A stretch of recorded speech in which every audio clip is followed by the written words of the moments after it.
Hiperglicemia y glicación. Podríamos decir que uno de los parámetros bioquímicos que más se solicitan en las pruebas de laboratorio, pues es la medición de glucosa en sangre, ¿no?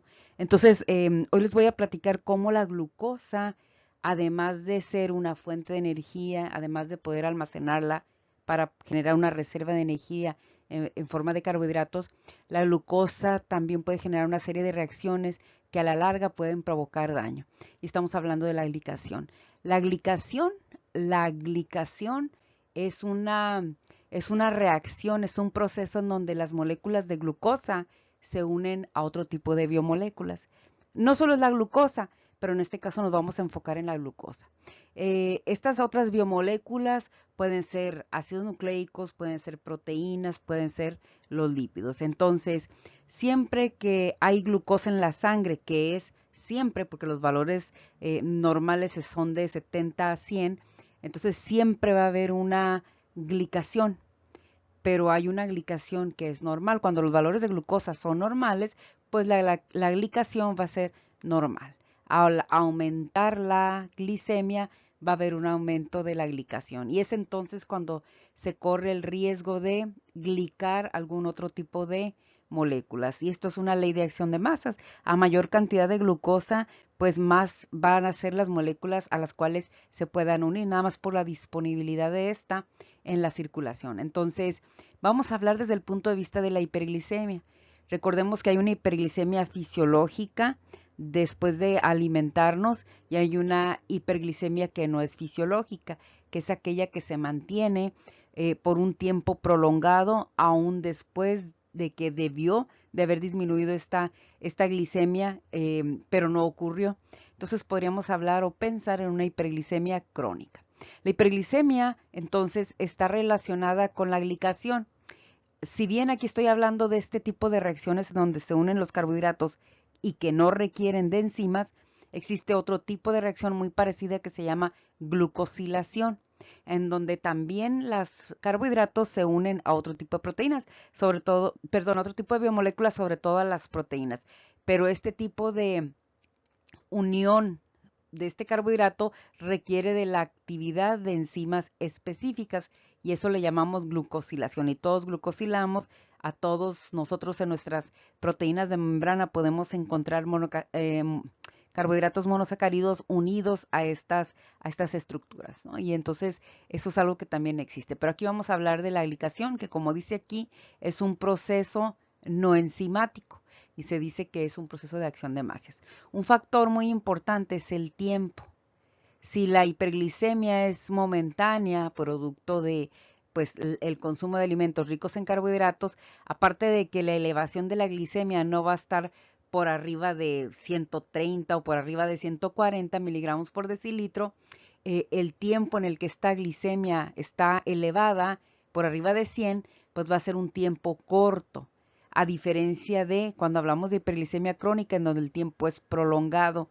Esta hiperglicemia crónica, la cual permanece a lo largo del tiempo, de horas, días, semanas, etcétera, pues es una glicación que va a dañar la función de los ácidos nucleicos, porque los ácidos nucleicos se pueden glicar, decía yo, se pueden glicar las proteínas, se pueden glicar los lípidos.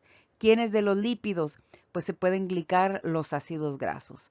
¿Quiénes de las proteínas? Se pueden glicar las APOs, como las de la LDL, las de la HDL, algunas proteínas del cristalino, la elastina, la fibrina, la hemoglobina, algunas enzimas, las vainas de mielina, la colágena, albúmina, el fibrinógeno.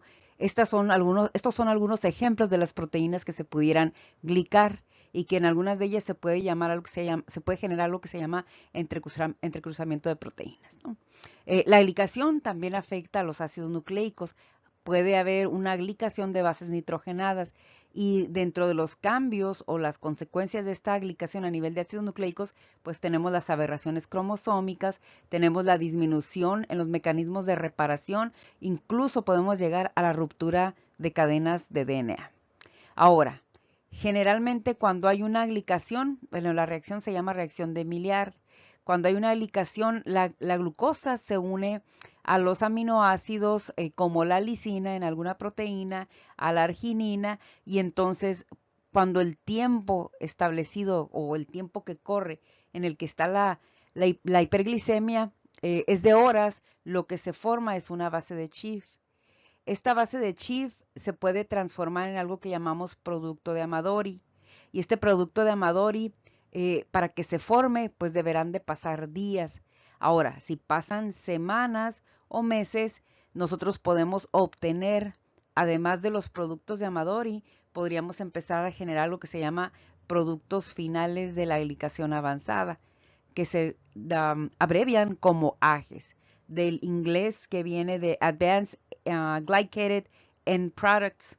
Algunos de los AGES más reconocidos pues están la pentosina, la carboximetilicina. De hecho, estas dos son las que más sobre las que más se ha estudiado. La pirralina también es un AGE.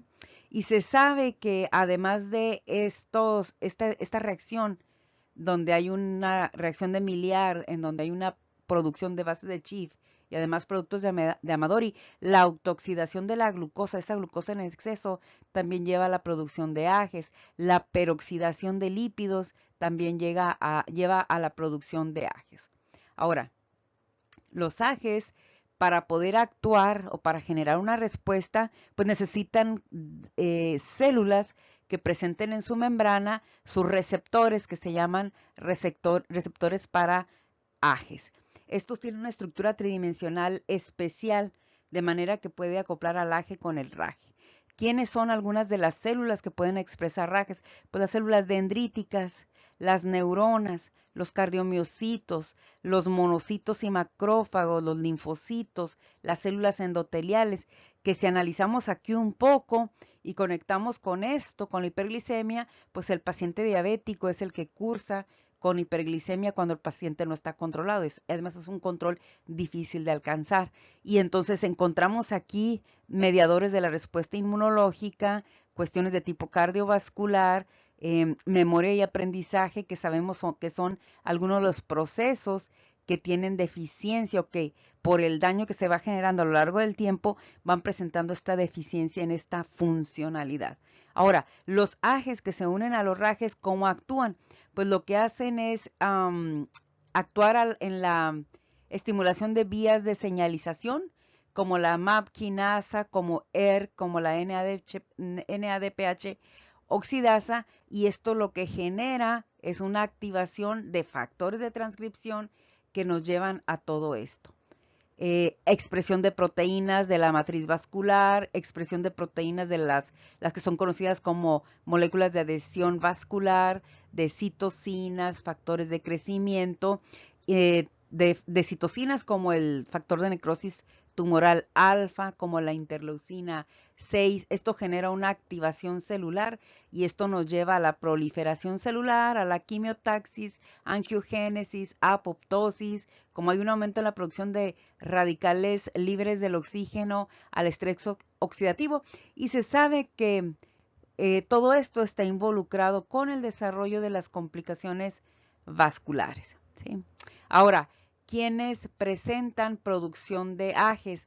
Pues además de los pacientes diabéticos, también se le asocia los daños en la enfermedad de Alzheimer. Y bueno, si bien el envejecimiento no es una patología, es una etapa de la vida, un ciclo de la vida, en donde vamos disminuyendo nuestras capacidades, la optimización de la función enzimática y todo esto, nuestros sistemas como el endocrino, como el renal, tienen una disminución en la función. Y bueno, entonces en el envejecimiento también vamos a encontrar este tipo de procesos, ¿no? Y este tipo de complicaciones. Ahora, dentro de estas complicaciones vasculares, pues tenemos la miocardiopatía diabética, la aterosclerosis, la retinopatía, la nefropatía y la neuropatía, ¿sí? Ahora, la hemoglobina glicosilada es una de las proteínas que utilizamos como parámetro de referencia para conocer el control del paciente diabético. Sabemos que el glóbulo rojo contiene en su interior hemoglobina. Esta hemoglobina, cuando está expuesta a grandes cantidades de glucosa en el medio sanguíneo, pues al interior de ese glóbulo rojo también va a haber una gran cantidad de glucosa en donde esta va a formar parte de la estructura, se va a unir de manera no enzimática a la hemoglobina. Entonces estamos hablando de una hemoglobina glucosilada o glicosilada o glicada, ¿no? Es una glicación más que una glucosilación. Entonces, esta hemoglobina, dado que la podemos separar del glóbulo rojo y la podemos cuantificar y conocemos su tiempo de vida media, se estableció una prueba en donde se puede medir la hemoglobina glicosilada y esto es un reflejo de la concentración de glucosa que tiene un paciente hasta 8 semanas atrás. Entonces, la hemoglobina glicosilada es medir esta fracción de la hemoglobina y reconocer qué tanto se glicó. Si la glicación está alrededor del 5.7%, según la ADA, estamos hablando de una glucosilación normal. O sea, todos las personas, si no tenemos diabetes, vamos a tener 5.7% de hemoglobina glicada. Cuando tenemos riesgo de desarrollar diabetes, estamos en un estado prediabético, los valores de hemoglobina glicosilada están entre 5.7, 5.8 y 6.5. Cuando tenemos un paciente con una hemoglobina glicosilada de 6.5 hacia arriba, podemos hablar del diagnóstico de diabetes. Ahora, el 6.5, si de pronto lo encontramos en una hemoglobina en un paciente que no ha sido diagnosticado, bueno, eso nos habla de que por lo menos 8 semanas atrás ese paciente tenía niveles de glucosa por arriba de los 140, 150, 200. Se dice que más o menos cada unidad porcentual de hemoglobina glicosilada nos habla o hace referencia a alrededor de 30 miligramos por decilitro de glucosa. De manera que si hablamos de un paciente que tenga 10% de hemoglobina glicosilada, porque sí de pronto lo hay en un paciente diabético no controlado, pues podemos pensar que los niveles de glucosa andan entre 300, 280, 300, 400 miligramos de glucosa. El valor, en este momento el valor si no es exacto, no importa. Lo que podemos estar seguros es que esa glicemia está por arriba de lo normal y de manera crónica. ¿Sí? Entonces, hablando de diabetes, bueno, también podemos tener una determinación de glucosa en ayunas, ¿no? Lo normal es obtener por debajo de 100 miligramos por decilitro. Cuando tenemos por arriba de 100 miligramos y hasta 126, pues estamos hablando de una prediabetes. Y por arriba de 126 estamos hablando de diabetes, pero siempre acompañado de la historia clínica, de los signos y síntomas, de una hemoglobina glicosilada, etc. No voy a entrar aquí en los parámetros o en las decisiones que tomen los médicos para establecer los diagnósticos. Lo que puedo hacer es explicar desde el punto de vista molecular cuál es la relación entre estos parámetros bioquímicos y la fisiopatología de las enfermedades, así como las complicaciones. ¿Sí? Ahora, bueno, una curva de tolerancia a la glucosa, tenemos valores normales cuando están por debajo de 100 miligramos. Recordemos que son varias las tomas que se hacen a lo largo de 4 horas después de la ingesta de una solución hiperglucosada. Y entonces, cuando este paciente, por ejemplo, a la hora 3, tiene valores que van entre 140 y 200, pues bueno, eso es un foco rojo para tomar decisiones. Por arriba de 200, después de que han pasado 4 horas en las que consumió su bebida alta en carbohidratos y sigue teniendo una hiperglicemia, pues bueno, ya ahí se puede sospechar claramente de un estado diabético. Ahora, uno de los riesgos en la diabetes gestacional, cuando hay un aumento de la glicación, es que puede generar la ruptura cromosómica en el producto, puede generar mutagénesis y bueno, si hay hiperglicemia, porque si ya hay un diagnóstico de diabetes, el riesgo es muy estrecho, muy importante para que haya hiperglicemia, pues en consecuencia va a haber un aumento de la glicación. Algo que es importante de mencionar, que no voy a explicar aquí, es que también las proteínas mitocondriales se pueden glicar y esto habla de graves complicaciones. Ahora, esta glicación se da más bien por un tipo de moléculas que se llaman dicarbonilos. Estos dicarbonilos son resultado de la peroxidación lipídica. Y esta peroxidación lipídica que produce estos dicarbonilos, que son el glioxal, el metilglioxal o incluso la 3-deoxiglucosona, estos pueden ser en su daño desde 200 a 50,000 veces, como lo puse aquí, más dañinos que los ajes, más dañinos que los ajes. Entonces, una forma de evitar el llegar a la glicación de las proteínas mitocondriales y con ello los grandes riesgos para la salud, pues es desde acá trabajar la normalización de los niveles de glucosa. Ahora, un dato muy importante del que poco se habla es que los ajes que nosotros producimos por esta hiperglicemia se llaman ajes endógenos, pero nosotros podemos consumir ajes exógenos.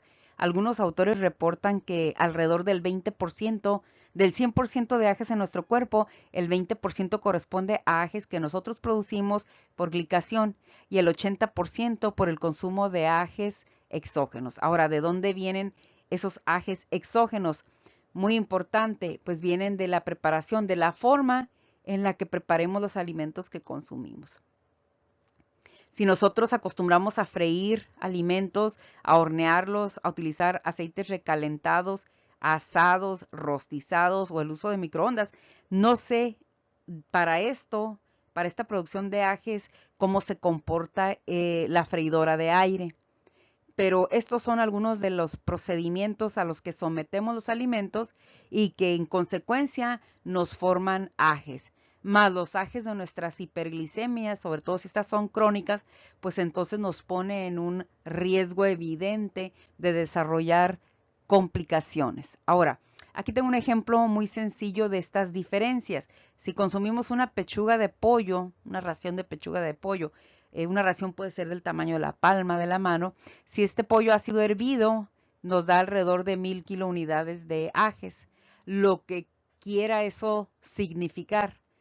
Ya no nos importa aquí el reconocer lo que es una unidad, porque aquí estamos comparando con las mismas unidades distintas formas de preparar el alimento.